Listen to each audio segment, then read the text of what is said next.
What pops in your head when someone asks you what the big three are? Is it Black Clover, Jujutsu Kaisen, or maybe even My Hero Academia? If you guessed Kagurabachi, you are correct. Kagurabachi is the most slept on mangas that is being released on Shonen Jump right now. You can ignore the rest of the mangas, they are not as cool as this one. Let me explain and maybe convince you to read and appreciate the manga rather than continue the memes surrounding Kagurabachi. The whole meme began on anime Twitter. And you know how much I hate Twitter. When a certain Twitter user started posting this.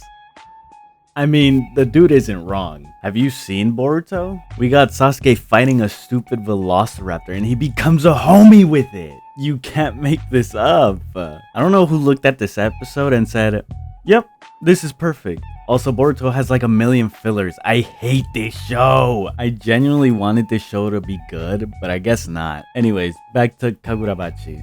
A few days later, after the tweet was made, more posts started appearing talking about Kagurabachi and how amazing it was, poking fun of how awful the manga was. It was basically like the movie Morbius. Everybody liked it, but you know, it was just a lie. This was happening because most of the Shonen Jump series were finishing or were finished by the time Kagurabachi was being serialized. Basically, people are saying that the only reason it got serialized was because Shonen Jump just wanted something to fill the spot, and there wasn't really any good manga that was worthy of serialization at the time. It got to the point that someone made a fan edit of the manga joking it already got an anime adaptation.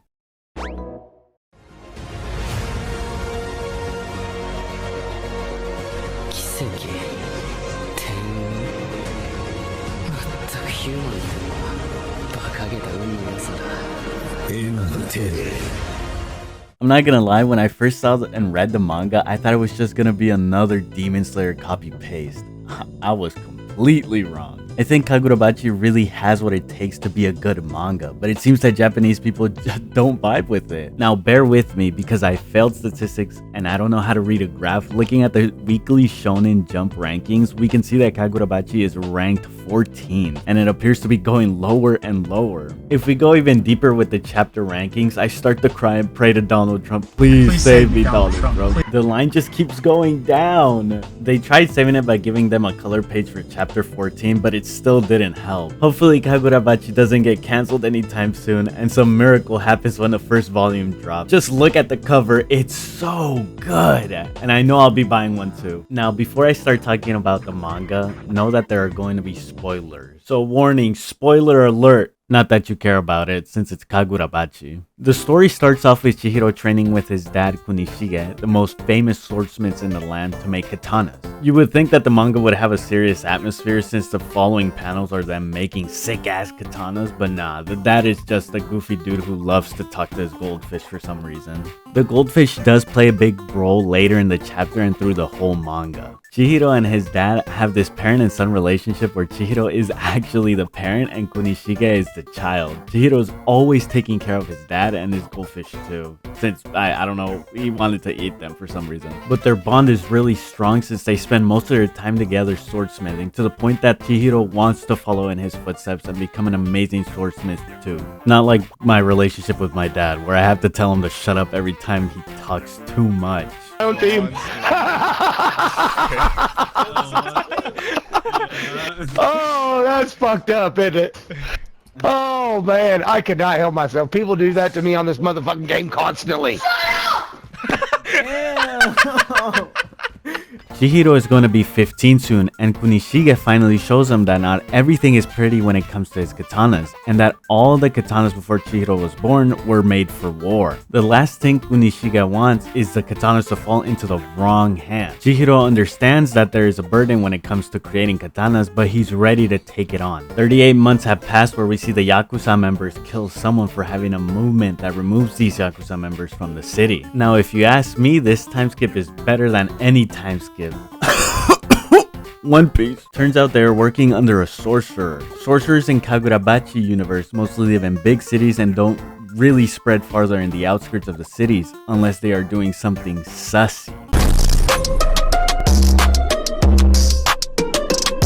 like making the Yakuza work for them or trying to capture the katanas that Kunishige made. At this point in the story, we figure out that they are pursuing the Yakuza group because it might be connected to the sorcerer that killed Chihiro's dad, and apparently they stole all their katanas that had different types of powers. Okay, now this is the part of where the manga really hooked me, with the whole aspects of swords having powers and sorcerers that work with and against the main character, Chihiro. Yeah, I heard you saying, isn't this Demon Slayer? Or some other anime / manga that have powers and swords. No, there isn't. At least not what I read or seen, but that's not saying much since I legit drop other mangas as soon as I forget a chapter to read. Sadly, I even dropped Jujutsu Kaisen since it's like reading a light novel. That manga has so many pages that have an insanely amount of text just explaining the domain expansions while the fight is going on. Going back to Kagurabachi, the katanas that Kunishige made are powerful weapons that each possesses unique powers. There were only 6 that he made during the war. Those 6 blades were later retrieved by Kunishige to hide them from anybody who would use it for evil. But as you can tell, he wasn't really good at hiding these things since he had a whole ass podium for them. But they forgot one last enchanted sword. And it's Chihiro. Remember the goldfish that were in the beginning? Yeah, well that's the power of the enchanted katana he uses. The creativity when it comes to katanas are insane because they don't only have one technique, they have multiple and they can even combine the different techniques to adapt while fighting. After they confront the Yakuza, the whole story is them trying to gather all the swords without causing trouble with the public. There's an organization specifically preventing these such events from happening too. The pacing and action to Kagurabachi is not really all that bad. There's fighting going on almost every single chapter and most of the storytelling is happening as flashbacks or between battles. Now hear me out before I compare it to Jujutsu Kaisen, but I genuinely think that there's a nice balance of fighting and dialogue in this manga. Jujutsu Kaisen was the same with the build-up being worth watching or reading. Once we first got introduced that there are cursed spirits and sorcerers that are able to use curse energy and domain expansions, we can already understand that there are going to be cursed spirits trying to take over the world. At least for me, it's a pretty easy story to follow, even if we have to read a whole damn novel about a domain expansion that we might not even see in the future chapters again. Also, I think this crap is better watched than read, and I will forever believe that. I know that Kagurabachi is not at the same level as Jujutsu Kaisen, not even close, but like I was saying before, it's a pretty easy story to follow with a huge buildup and potential with arcs they could do trying to retrieve the katana. The last chapters of Kagurabachi shows that it has banger fight scenes, and that could be huge if it was animated. I can only dream. So far, the manga only has one fight with a Chihiro sword and another enchanted weapon called the Clout Gogger. Or it's pronounced the Clout Gogger. I don't know. I honestly don't know how to say this word. But I do know that the manga tries to convey that the katanas aren't just for saving and helping people as Chihiro thinks.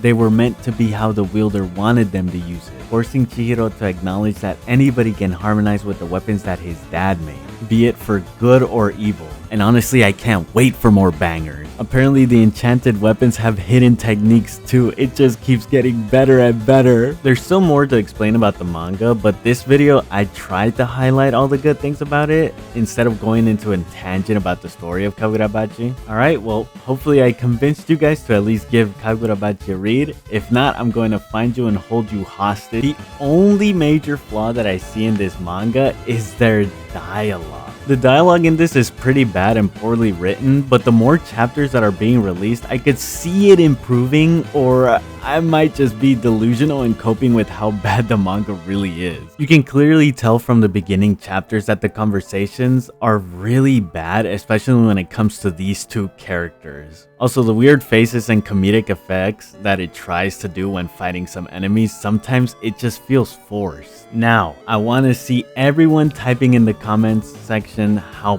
badass Kagurabachi is after reading it. I want to see it. Thank you so much for watching, and again, if you want to see these half-ass videos I do, make sure to leave a like and subscribe. Later!